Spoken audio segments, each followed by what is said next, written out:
My business partner screwed me out of $500,000, $500,000, my half of the company we built from nothing. And for a while, I thought that was the end of the story. I thought the chapter closed the day. My accountant slid a folder across the table and said, "Ethan, I don't know how to tell you this, but the money's gone." But careers don't really end with a slam. They end with a whisper, the whisper of a bank balance ticking down, the whisper of lawyers clearing their throats, the whisper of a signature you don't remember signing on a document that erases everything you worked for. My name is Ethan Cole. I'm the guy who used to believe that handshakes mattered more than lawyers. That friendship was stronger than fine print. That if you built something with someone, they'd never burn it down just to build something else on the ashes. I was wrong.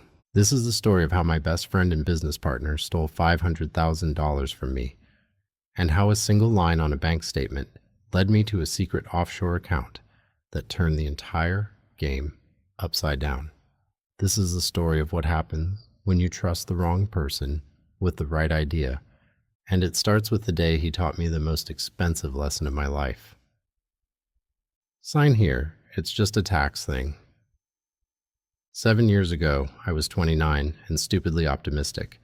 I'd just quit a safe job in corporate finance because I wanted to build something real, something with my name on it.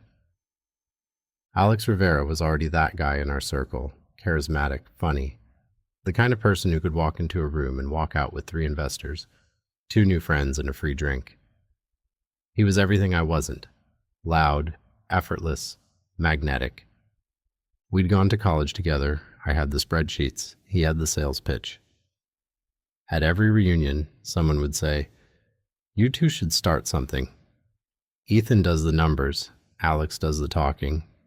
You'd kill it." Eventually, we listened. We started a boutique consulting firm, River Cole Strategies, his last name first, mine second. I told myself it was alphabetical. Part of me knew it wasn't. The first year was brutal. 36 proposals, 35 rejections.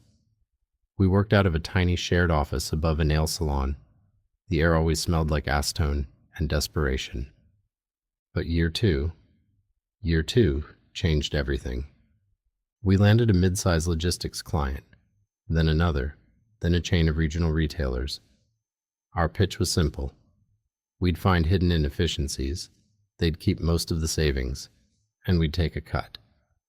Turns out, hidden inefficiencies is just a polite way of saying all the things lazy executives don't want to see. I built the models. I stayed up until 3 a.m. with coffee and spreadsheets and code. Alex flew out, took clients to dinner, smiled, and slid contracts across white tablecloths. By year 3, we broke 7 figures in annual revenue. That's when Alex started saying things like, "We're not a scrappy little firm anymore, man. We're players now. Time to start acting like it." I thought he meant better chairs. He meant better lies. The first red flag was small. Red flags usually are. My accountant, Maya, called me one Thursday. "Hey, Ethan, quick question. Did you authorize a wire transfer of $75,000 from the operating account last Friday?" "No," I said. "What's the memo line?" "Vendor retainer, Farside Holdings," she said. "Do you know them?" I didn't, but Alex did. "Oh, that," he said when I brought it up. "Relax. It's just a holding company our tax attorney set up. Helps with liability, blah blah, boring legal stuff. I should have looped you in. My bad." "Why 75 grand?" I asked. "Retainer," he said. "Upfront fee for some international expansion work. Big things coming, trust me." He said it the way he always did, with that easy confidence that made you feel like you were the one overreacting. And because I didn't want to be that guy who didn't trust his own partner, I let it go. That was mistake number 1. Mistake number 2 came 3 months later. We'd just closed our biggest contract to date, a 3-year deal with a national chain, 7 figures over the life of the agreement. We went out to celebrate. Fancy restaurant, good whiskey, the kind of night where the bill makes a noise when it hits the table. Somewhere between the second and third round, Alex raised his glass and said, "To the future, man. To never having to check the price of anything ever again." I laughed, but the next morning, my head pounding, Maya sent another email. "Hey, Ethan, congrats on the big contract. Quick housekeeping. I'm seeing multiple wires to Farside Holdings again, total of 250,000 over the last quarter. Can you confirm these are all legit?" Something in my stomach twisted. I forwarded the email to Alex. "Can we talk about this?" 2 minutes later, my phone rang. "Bro," he said, half laughing, "you're going to give yourself an ulcer looking at every transaction. Farside is just a pass-through, helps us manage tax exposure. Our lawyer explained all this." Our lawyer had never spoken to me. "We'll go over it next week," he said. "I'm jumping on a flight.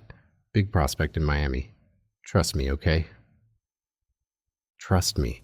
It's funny how those two words sound like comfort the first 100 times you hear them. And like a threat the one time, they're a lie. The real break came 3 months after that. Maya asked to meet in person. Accountants don't do that unless something is very wrong. We sat in her office, surrounded by neat stacks of other people's problems. She slid a folder across the table. "I've reconciled everything 3 times, she said softly. "I even had a colleague review it to make sure I wasn't crazy." The folder was thin. Thin is worse than thick. Thick means there's a lot to untangle. Thin means there's nothing left. "Ethan," she said, "there's exactly $512.17 in your main business account." "That's impossible," I said. "We have receivables, retainers?" "Receivables, yes," she said. "Retainers, yes.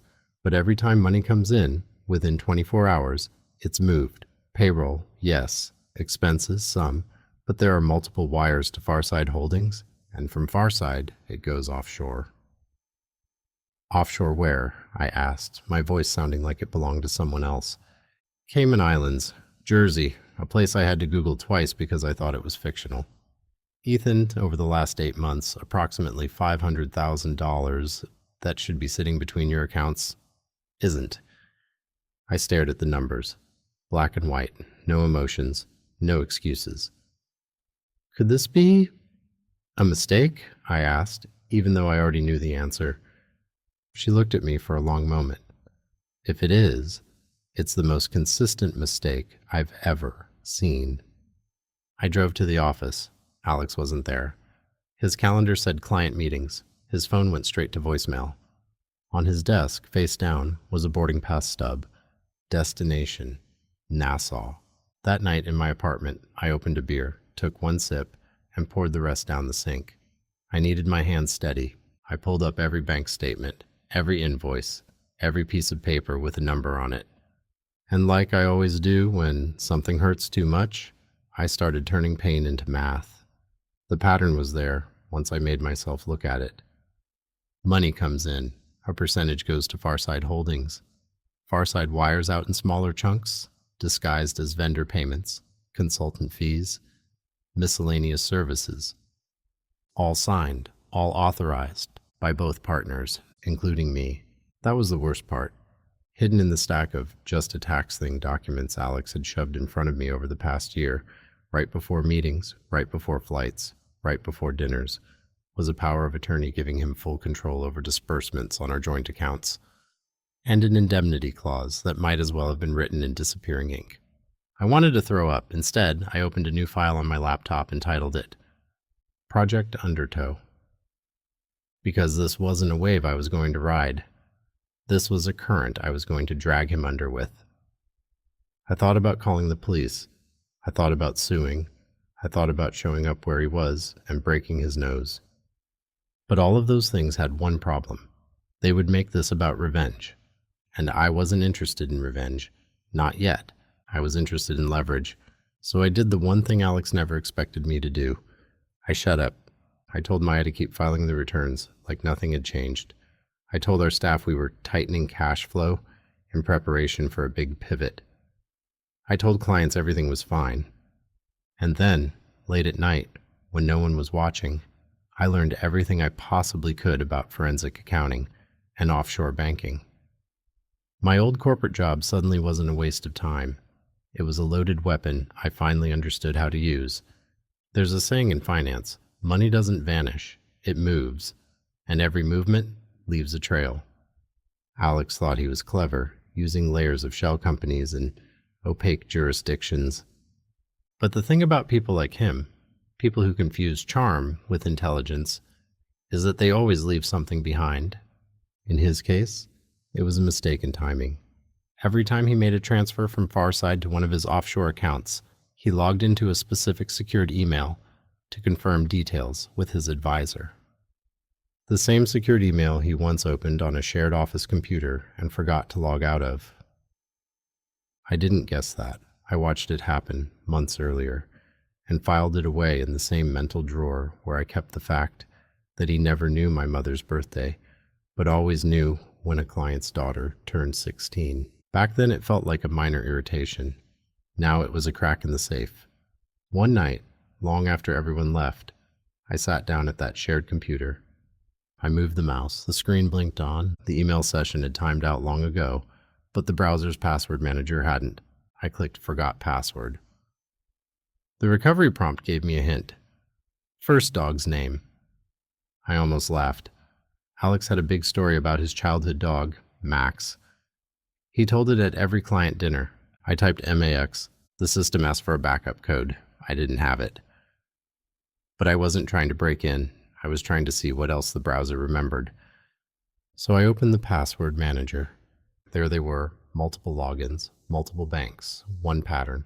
FARSIDEHOLDINGSLTD, online banking, client access, Ocean Trust Bank, Nassau, client access, Harborlight, private, Jersey. All with the same username, all with auto-filled passwords behind asterisks. I didn't copy them. That would have been a crime. I didn't need to. I just needed to know they existed.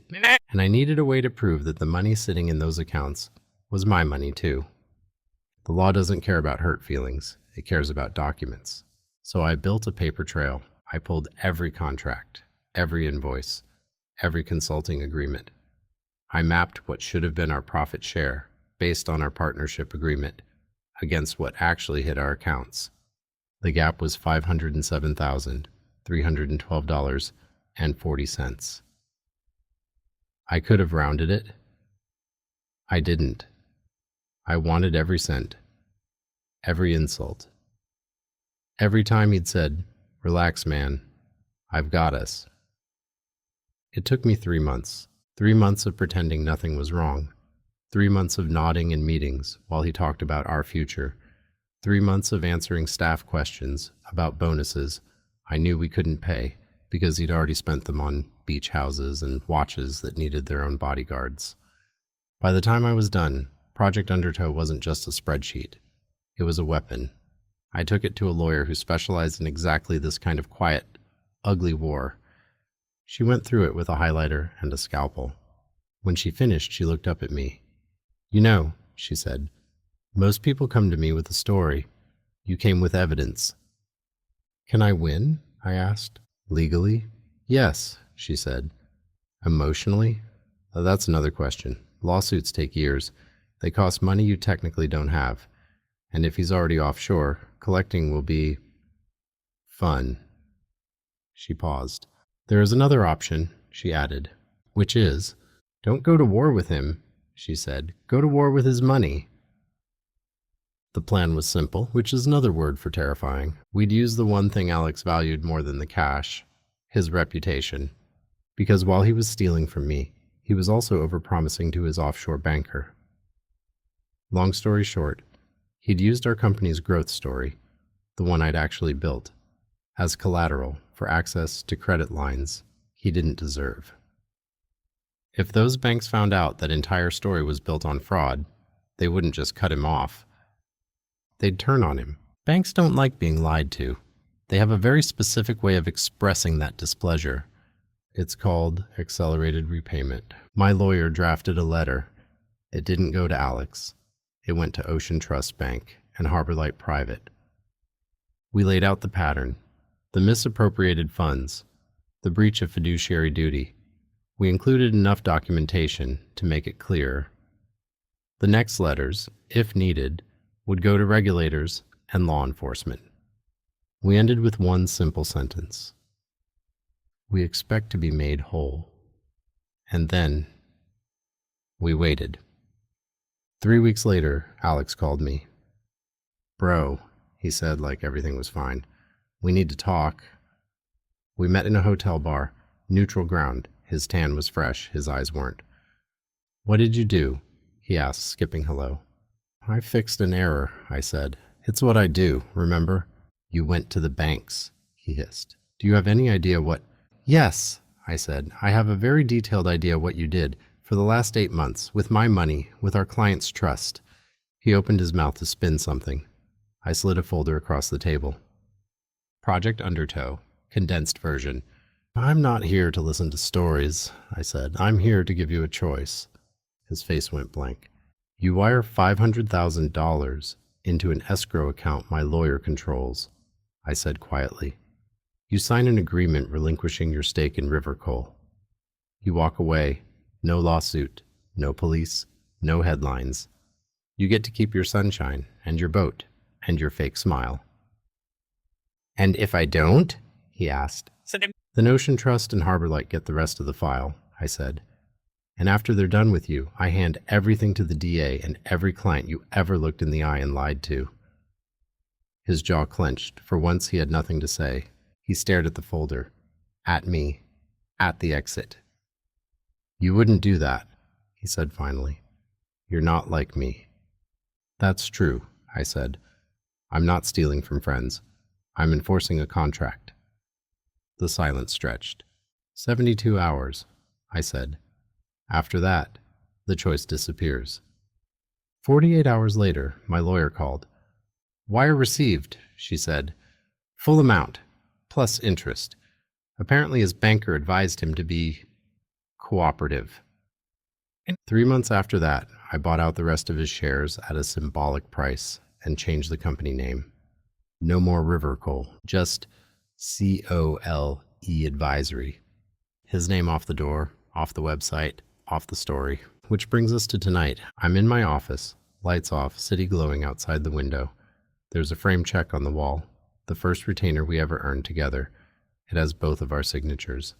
I haven't decided whether to keep it as a warning or burn it as an exorcism. My phone buzzes. A notification from an unknown number. The message is short. Offshore isn't as far as you think.